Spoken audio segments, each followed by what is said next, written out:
Oppenheimer presenta. Llega a usted por cortesía de...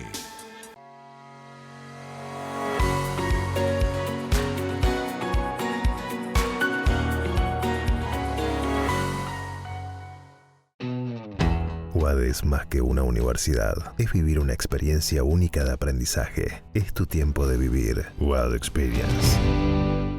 ¿Por qué hay gente infeliz en todas partes? Las encuestas muestran que hay una ola de insatisfacción y un aumento de estrés, tristeza y frustración que recorre el mundo. En Cómo salir del pozo, el periodista Andrés Oppenheimer comparte novedosas estrategias para combatir la infelicidad. Con entrevistas a los máximos gurúes mundiales de la nueva ciencia de la felicidad, nos cuenta cómo los países, las empresas y las personas están usando la inteligencia artificial y la psicología positiva para aumentar su satisfacción de vida. Ya está a la venta en librerías y tiendas en línea.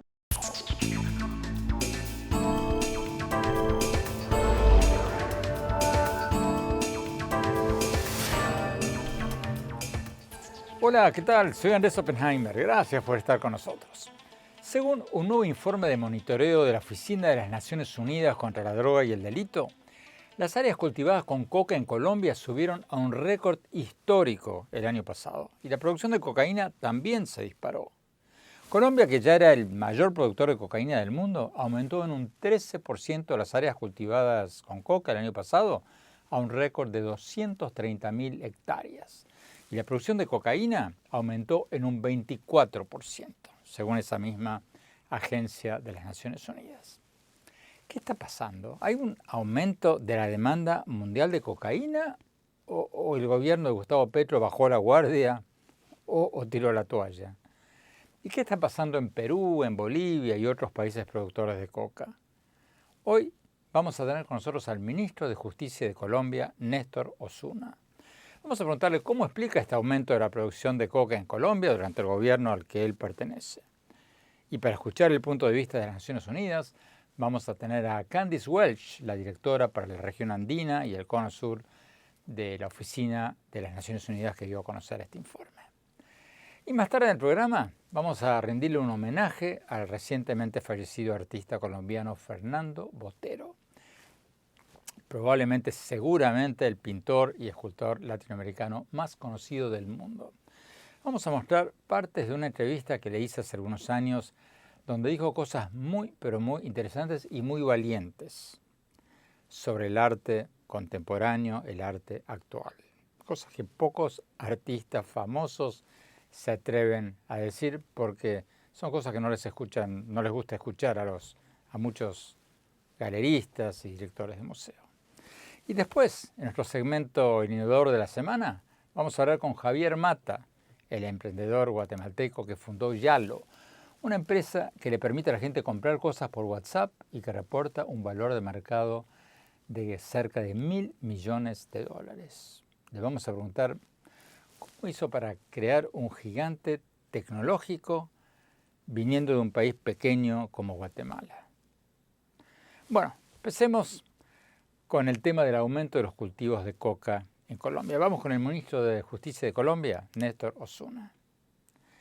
Señor ministro, gracias por estar con nosotros. Ministro, usted lo escuchó, según las Naciones Unidas, Colombia es el mayor productor de cocaína del mundo y las áreas de cultivo aumentaron un 13% el año pasado. Esto es un récord por segundo año consecutivo. Entonces, ¿qué está pasando? O sea, ¿el gobierno está reduciendo sus esfuerzos para erradicar la coca o qué pasó? Bueno, déjeme explicarle a la audiencia. Es cierto que en el año 2022 los cultivos de hoja de coca subieron un 13%, pero hay que compasar esa cifra con que en el año 21 habían subido 43%. Es decir, que lo que comenzamos a ver es un cambio de tendencia en el que, digamos, los cultivos de hoja siguen aumentando, pero comienzan a estabilizarse. Además de eso, está muy localizado exactamente en la línea de frontera con Ecuador, también algo con Venezuela, pero principalmente en la línea de frontera con Ecuador, ese incremento. El 77% de ese incremento se dio entre la línea de frontera con Ecuador y 10 kilómetros hacia adentro de nuestra frontera. Pero efectivamente son 230.000 hectáreas de hoja de coca. Pero ministro, ¿es valedero este argumento de que la producción de coca está focalizada en una sola región? O sea, que el 77% está saliendo de una región de Colombia. O sea, eso no es como decir que tengo un cáncer en el hígado, pero el resto del cuerpo está fantástico, esto es fabuloso. Lo que pasa es que ese dato nos sirve para diseñar políticas públicas enfocadas específicamente a esa región. Y porque en zonas que tradicionalmente habían sido de cultivos de hoja de coca, ha venido disminuyendo el cultivo. Mire, específicamente si miramos el mapa del 22 con el 21, con el 20, podemos mirar que donde históricamente estaban las FARC, que celebraron el acuerdo de paz, esa zona ya no se está cultivando con hoja de coca. Y que allí en el sur del país, donde está incrementándose, precisamente es donde hay presencia de grupos armados ilegales. Entonces, no es por decir, eso es por allá en la frontera, no, es porque ese dato nos permite diseñar políticas públicas específicamente dirigidas a esas zonas. Entonces, si lo interpreto bien, ministro, usted está diciendo que el aumento del cultivo de coca en Colombia se debe a que hay áreas donde hay grupos armados que están comercializando o cultivando. El aumento se debe a muchas causas, pero la primera, pues es porque la demanda en el mundo no ha bajado, ¿no? Un mercado, esto es ilegal, pero obedece a la lógica de un mercado. Hay oferta porque hay demanda. Entonces, así como la oferta en Colombia en el año 22 tiene esas cifras que usted mencionó, pues también Naciones Unidas mide la demanda, el consumo de cocaína. Y el consumo de cocaína en el mundo no ha bajado. Hay algunas variaciones, en unos países sube, en otros baja, pero por el lado del consumo, digamos que también la situación permanece en esa situación de altas dosis de consumo. Ahora, sí es cierto que cultivos de coca en territorios en los que hay presencia de grupos ilegales armados, es cierto, más otra cosa, territorios en los que la presencia del Estado siempre ha sido deficitaria. No hay cultivos de hoja de coca cerca de Bogotá, cerca de Medellín, no. Son regiones apartadas en las que no hay electricidad, no hay agua potable, no hay escuela, en fin, donde el Estado apenas hace presencia eventualmente policial, o sea, temporalmente policial, militar, pero no hay, digamos, todo el andamiaje del Estado social de derecho, y en los que la pobreza es mucho mayor a los estándares nacionales. ¿Cuál es la estrategia del gobierno del presidente Petro al respecto? Porque el presidente Petro dice que hay que atacar el consumo, reducir el consumo en Estados Unidos y Europa, y eso está muy bien, pero ¿Colombia no tiene que hacer algo también para reducir la producción? Mire, y después de casi 50 años ensayando a lo mismo, pensar que con fumigaciones hasta hace no mucho tiempo, con la erradicación manual después, se podía lograr y fracasábamos año tras año, aumentan los cultivos, aumenta la producción de cocaína. Por eso hemos decidido darle un giro a esa política.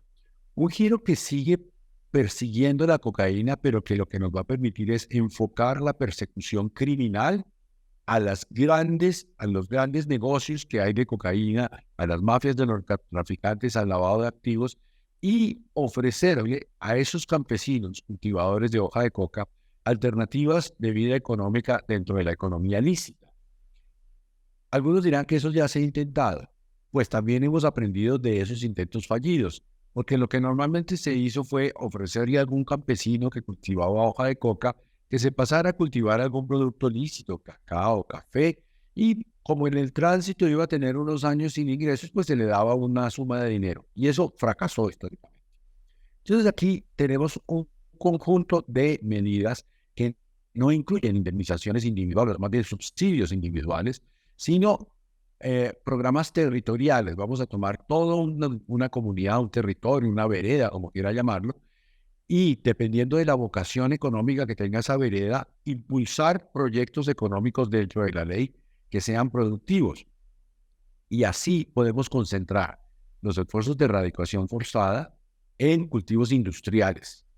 Pero ministro, ¿qué le responde a quienes dicen que esta estrategia no está funcionando y que la prueba de eso es que las cifras de cultivo están llegando o han llegado a un récord histórico? Están criticando el futuro a partir del pasado. ¿A qué me refiero? la política de drogas de este gobierno se está comenzando a desarrollar en estos momentos, en este mes, y los resultados que tenemos son del año pasado. Entonces, mal puede criticarse una política actual por unos resultados que son fruto de políticas anteriores y de épocas anteriores. Eso, digamos, lo entiendo como una estrategia para criticar al gobierno, pero realmente no es fundado. Para saber si esta política es exitosa o es fallida, pues hay que permitirle ponerla en práctica y dar un tiempo de medición. Tenemos que ir a un corte. Cuando hablamos, vamos a preguntarle al ministro de Justicia de Colombia si el gobierno del presidente Petro, al que él pertenece, quiere despenalizar la cocaína o no. Porque no lo tengo muy claro. No se vayan. Ya volvemos.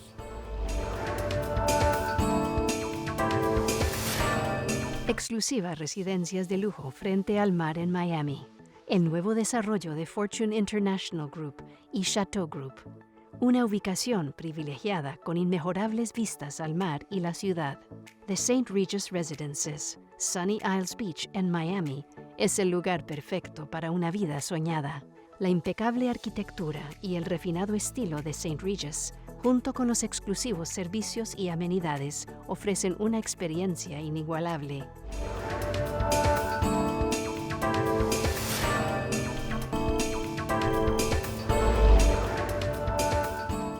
Gracias por seguir con nosotros. Estamos hablando con el ministro de Justicia de Colombia, Néstor Osuna, sobre el reciente informe de las Naciones Unidas, según el cual el área de cultivo de coca en Colombia, el mayor productor de cocaína del mundo, alcanzó un récord histórico el año pasado. Y la producción de cocaína también se disparó. ¿Qué está pasando? Sigamos con la entrevista. Ministro, hay algo que no me queda claro. ¿El gobierno del presidente Petro quiere despenalizar la cocaína o no? No hay el plazo inmediato. En este sentido, yo creo que después de 50 años de guerra contra las drogas, pasar a una fase diferente no se va a lograr de un momento a otro. Entonces, ciertamente en todos los foros internacionales relacionados con el tema, nuestro gobierno propondrá que es necesario pasar a un esquema de regulación sensata y razonable de las drogas. Pero como esto es un asunto internacional, es un asunto universal, pues la verdad es que hasta que no haya cambios en la legislación internacional, tampoco las habrá en la legislación interna. Esta política nueva de drogas que les estoy mencionando cabe perfectamente dentro de la legislación vigente, con prohibición de la cocaína, con persecución del narcotráfico, en fin, no implica esas modificaciones. Es posible, yo diría incluso deseable, que a largo plazo la humanidad entera tenga una regulación de las drogas semejante a otras sustancias psicoactivas, como ocurre con el alcohol, como ocurre con el tabaco, en fin, con distintas, no igual, pero sí de ese mismo tipo, porque el prohibicionismo no ha dado los resultados que se querían y ya llevamos 50 años de evidencia de que el resultado ha sido insatisfactorio. Si entendí bien, ministro, entonces Colombia no va a despenalizar, pero al mismo tiempo va a pedir en foros internacionales que se despenalice la cocaína. ¿Así es la cosa? Exacto. Y una vez, si se logra que ámbitos internacionales vayan en ese sentido, pues Colombia internamente también avanzará en ese sentido, pero sabemos que eso no es una política de corto plazo. Es decir, Colombia no va a actuar ahí de modo unilateral. Ahora, ministro, la prensa colombiana informó hace unos meses que hay un proyecto del gobierno colombiano de legalizar hasta un 67% de los cultivos de coca del país. Y dicen que el proyecto viene de su ministerio, o sea, del Ministerio de Justicia. Según esa información, Colombia planea legalizar los cultivos de coca de hasta 10 hectáreas sembradas. ¿Cierto o falso? Es falso, completamente falso. O sea, no hay tal proyecto. No hay tal proyecto, nada de 10 hectáreas, nada de legalización, nada de eso es cierto. Entonces, ministro, esta propuesta de Colombia de despenalizar la cocaína a nivel internacional, ¿cuánto apoyo ha logrado hasta ahora? Pues mire, en la semana pasada hubo un foro latinoamericano y del Caribe en Cali sobre drogas, asistió el presidente López Obrador, asistieron representantes diplomáticos de otros países latinoamericanos y del Caribe, y se acordó una hoja de ruta para seguir avanzando en el ámbito latinoamericano y del Caribe en ese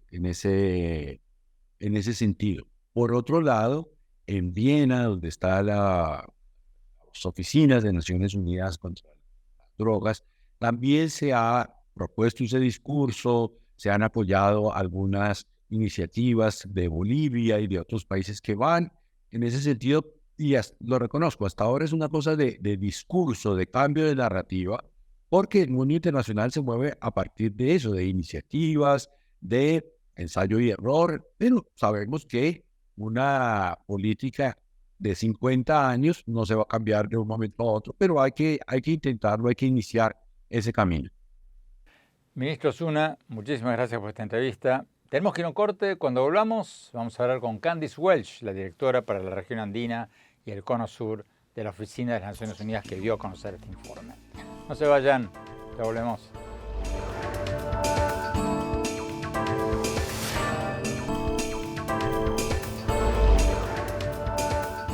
Gracias por seguir con nosotros. Como les comentaba en los bloques anteriores, la Oficina de las Naciones Unidas contra la Droga y el Delito dio a conocer un informe según el cual las áreas cultivadas con coca en Colombia, el mayor productor de cocaína del mundo, subieron a un récord histórico el año pasado. Y la producción de cocaína también se disparó. Tenemos con nosotros a Candice Welch, la directora para la región andina y el Cono Sur de esta Oficina de las Naciones Unidas que dio a conocer este informe. Vamos a la entrevista. Candice Welch, muchas gracias por estar con nosotros. Candice, esta subida, este aumento del 13% de las áreas cultivadas de coca que ustedes reportaron que ocurrió el año pasado, ¿es parte de una subida normal o es un aumento extraordinario? ¿Cuán preocupados tendríamos que estar por este aumento? Bueno, con el aumento ahora hay 230,000 hectáreas de cultivos de coca en el país. Entonces es un nivel récord en la historia. Entonces, obviamente hay que preocuparse. Es verdad que el aumento era más pequeño este año que el año pasado, pero es algo que también vemos en la región, que había esta continuación de aumento de los cultivos en la región. ¿En qué otros países estamos viendo un récord histórico en los cultivos de coca en América Latina? ¿Está pasando lo mismo en Bolivia y en Perú, por ejemplo? Bueno, los cultivos tradicionalmente estaban en los países andinos, en Colombia, Perú y en Bolivia. Y este año hemos visto un aumento importante también en Perú. Había un aumento de 18% hasta una totalidad de área sembrada de 95,000 hectáreas. En Bolivia no tenemos las cifras por este año, tenemos las cifras del año pasado. Y ahí había un aumento muy pequeño de 4% y un área sembrada total de 30,500 hectáreas. Entonces, ¿qué está pasando? ¿Hay una mayor demanda de Estados Unidos y Europa de cocaína o hay un menor esfuerzo del gobierno de Colombia y de Perú? Creo que estamos observando siempre un aumento importante en la demanda. No tanto en Norteamérica, donde el mercado parece ser más estable por cocaína, pero también en Europa y Asia había un mercado aumentando. Estimamos el año pasado que había 22 millones de personas que han usado cocaína en 2021.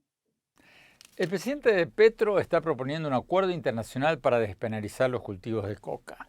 Ustedes, en las Naciones Unidas, ¿están de acuerdo con esa propuesta?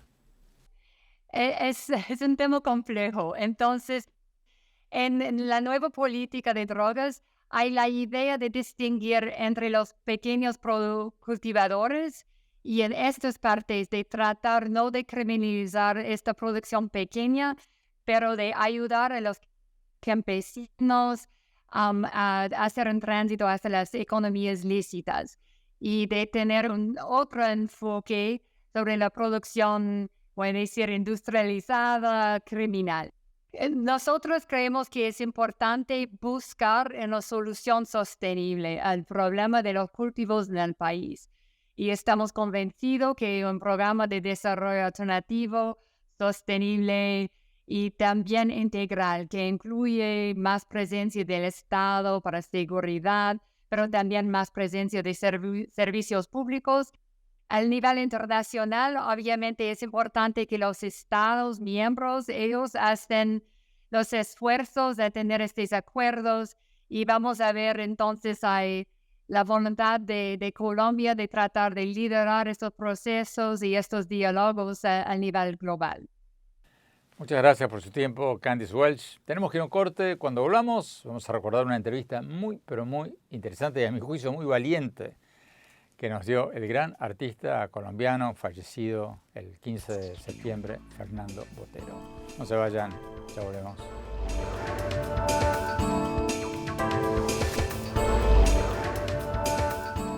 Gracias por seguir con nosotros. El 15 de septiembre murió en Mónaco el gran artista colombiano Fernando Botero, el artista latinoamericano más conocido del mundo.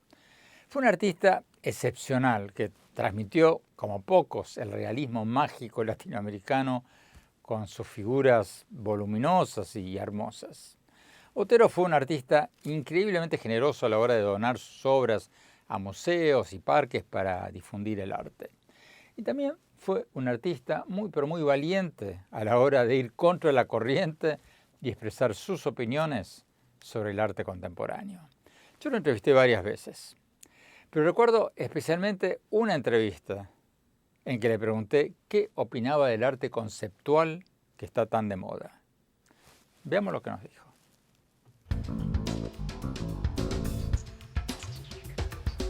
Maestro, hablemos un poco del mundo del arte. ¿Quién está ganando la batalla del arte en este momento? ¿El arte conceptual, las cosas raras o el arte tradicional? Bueno, digamos que el arte conceptual, el arte de video, etcétera, está en este momento de moda, digamos. Se considera como la vanguardia, pero claro que no hay vanguardias eternas. Es decir, debe haber artistas que no conocemos todavía que están preparándose para ser la próxima vanguardia, entonces lo otro será pasado de moda, sencillamente. Pero claro, obviamente pues en este momento están las revistas, los museos, las galerías muy a favor de toda esta producción que a mí me parece absurda, pero bueno, es decir, es la moda del momento.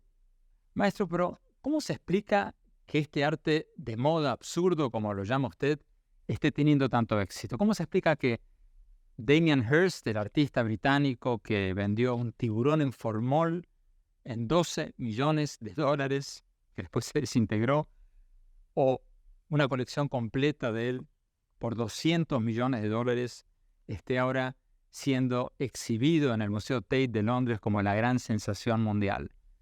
¿Cómo se explica eso? Bueno, digamos que hay una manipulación del mercado realmente escandalosa.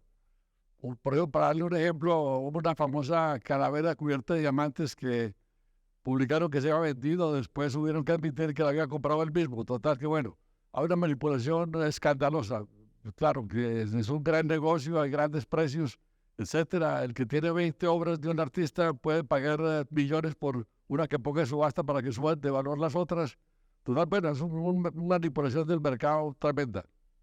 Vayamos a lo que le interesa, maestro. El óleo, la pintura tradicional, ¿va a sobrevivir o va a pasar lo que a veces ya está pasando en muchos museos, en muchas galerías, que lo que más hay son instalaciones, videos, pero no cuadros tradicionales de lienzo con óleo? Bueno, lo que pasa es que hay siempre el problema, la pintura no se puede reemplazar por un video ni se puede reemplazar por una instalación, porque el video tiene más que ver con la televisión y el cine y la instalación más con el teatro. Digamos que siempre permanece el problema de la pintura, que es una cosa que se hace sobre una superficie plana. Entonces, claro, pues eso es lo más difícil, porque después de todo lo que se ha hecho, es muy difícil lograr un estilo personal, una visión fresca, distinta de la naturaleza. Claro, que es, claro, mucho más fácil hacerlo que hacen la mayor parte de los artistas conceptuales, lo que llaman en inglés ready-made, que es lo que hizo Duchamp con el famoso orinal que se llamó La Fuente. Hoy en día, pues veo que cualquiera coge cualquier cosa y lo pone y dice esto es arte y bueno, pues está. Y sobre todo hay una otra tendencia muy grande, coger cualquier objeto y multiplicarlo a lo infinito, si son lo que sea. Si uno pone 1 millón de botellas de Coca-Cola juntas, entonces ya eso es una instalación y es arte. Muy fácil, eso de la multiplicación es lo más fácil. Pero claro que crear cosas distintas, sí, bueno, digamos, debo decir que hay cierta invención en ciertas obras pues como un concurso de extravagancia. y son divertidas porque a veces son inesperadas, pero bueno, es como que le cuento un chiste a uno varias veces. La primera vez le parece interesante, la segunda vez menos y la tercera vez no le interesa en absoluto. Entonces, en cambio, eso no sucede con el gran arte, que uno lo mira, puede mirarlo todos los días y nunca llega a comprenderlo totalmente.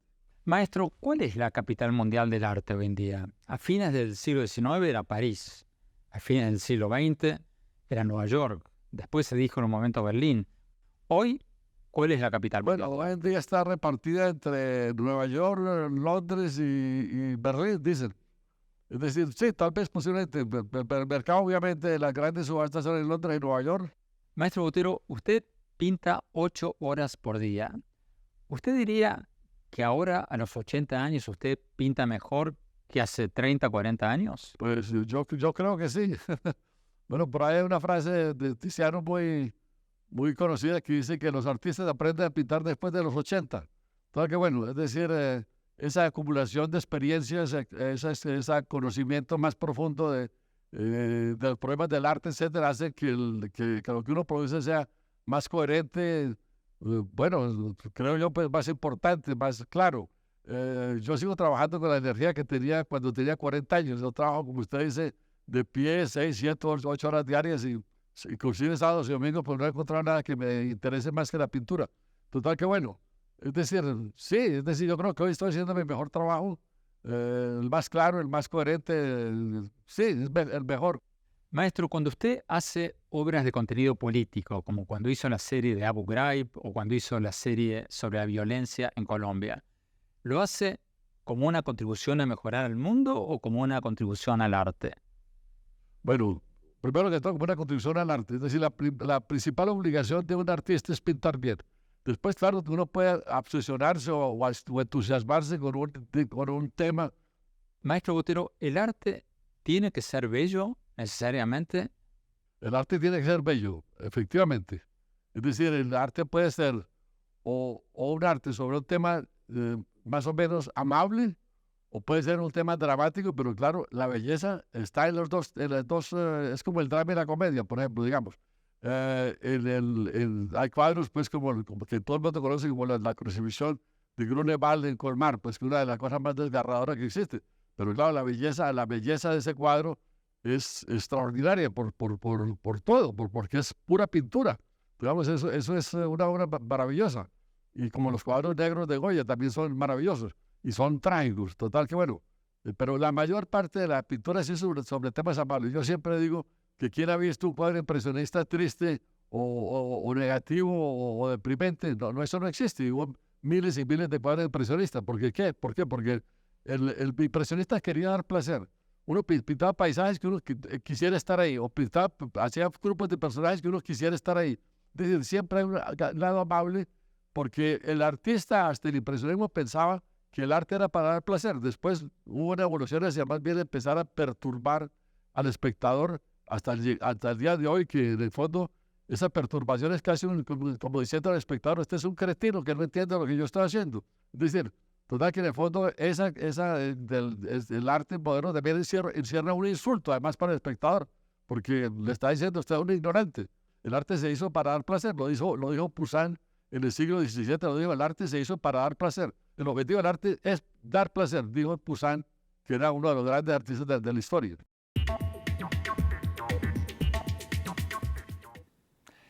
Que en paz descanse Fernando Botero, un artista excepcional y un orgullo latinoamericano. Vamos a un corte, no se vayan, ya volvemos.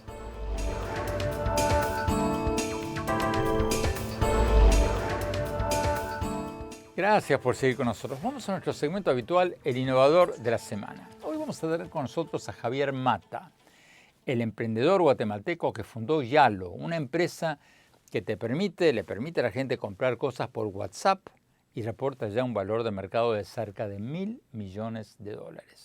Están en 41 países, incluyendo casi todos los de América Latina y varios países de África y Asia. ¿Cómo hizo para crear un gigante tecnológico viniendo de un país pequeño como Guatemala? Vamos a la entrevista.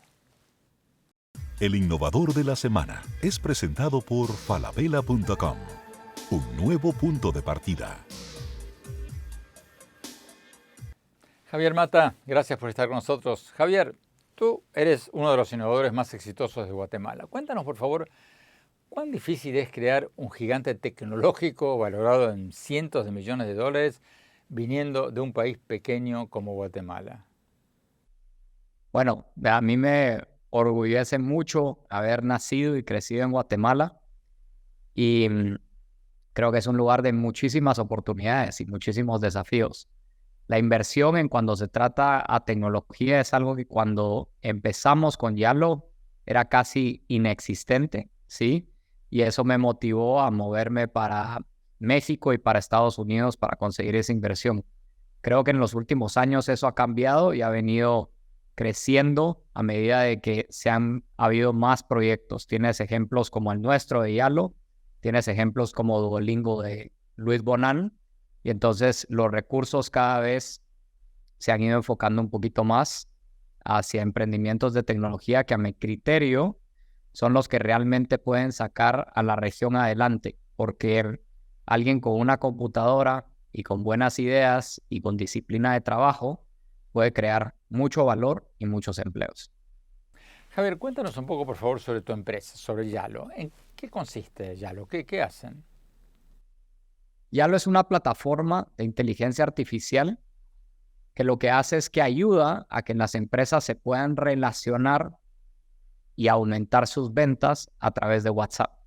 Entonces nosotros creamos un software que lo que hace es recrear un poco la interacción que tú tendrías con tus clientes, recomendarte productos y ofrecerte, y te permite comprar en una aplicación que la realidad es que la mayoría de personas ya tiene instalada en su teléfono, que es el WhatsApp. Y ese software se lo damos a las empresas para que puedan mejorar sus ventas y su atención. ¿Y la gente puede comprar por WhatsApp? La gente puede comprar por WhatsApp, así es, Andrés. Entonces, todo el proceso de compra se puede realizar ahí y es algo que hemos venido creando y desarrollando por un tiempo. Y algo que es curioso de esto es, yo no sé si sabías, pero 84% del tiempo que pasamos en nuestro teléfono lo pasamos en WhatsApp. Esa es la estadística, es la aplicación más utilizada.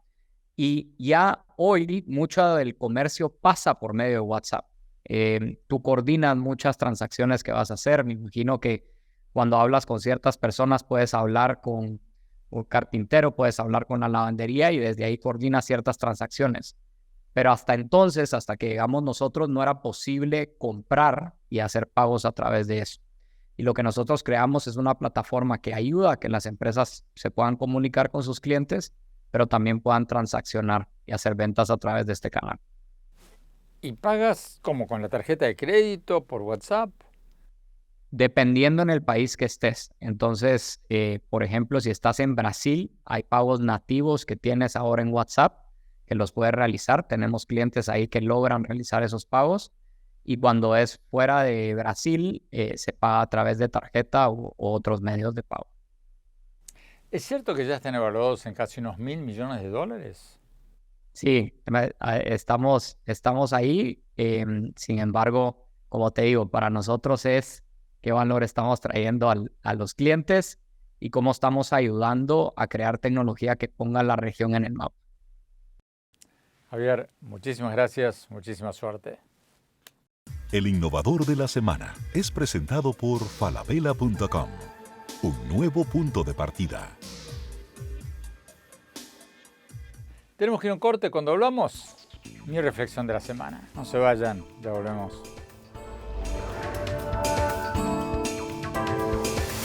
En falabella.com la calidad la dejamos en manos de expertos. Creo que hemos encontrado el Santo Grial 3.0. Aprobado, aprobado, aprobado. Caracoles. Miles de marcas, miles de emprendedores, la mejor calidad. Todo lo que necesitas está en el nuevo falabella.com. Descarga la app.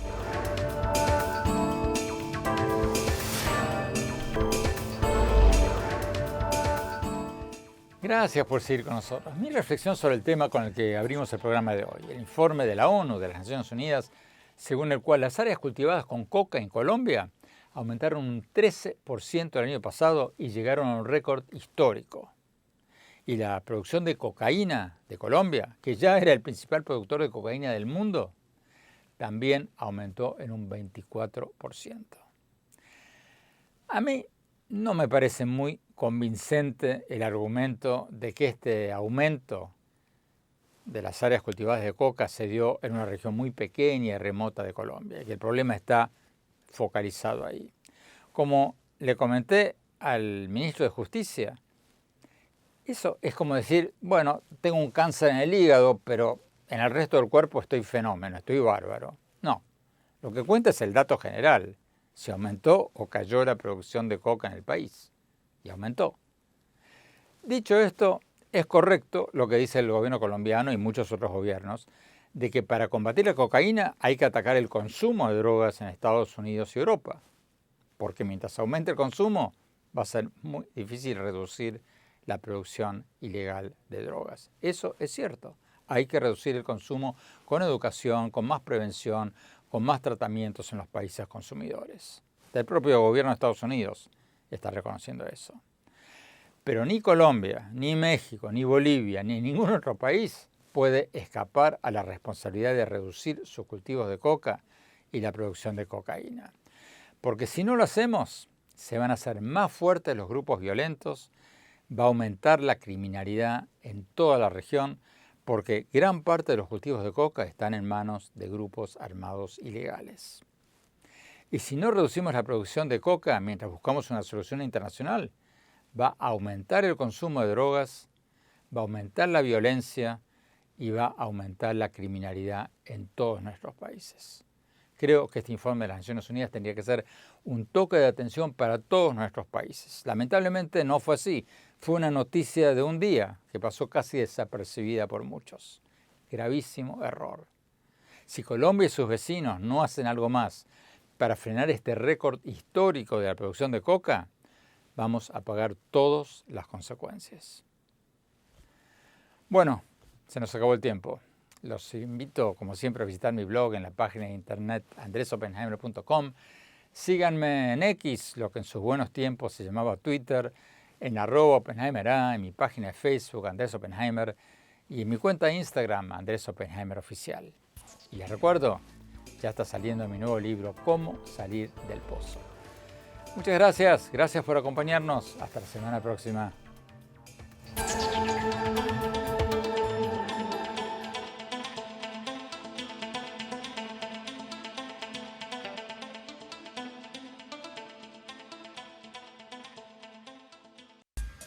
Oppenheimer presenta.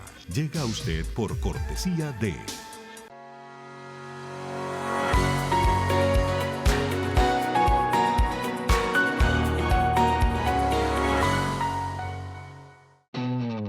UAD es más que una universidad. Es vivir una experiencia única de aprendizaje. Es tu tiempo de vivir. UAD Experience.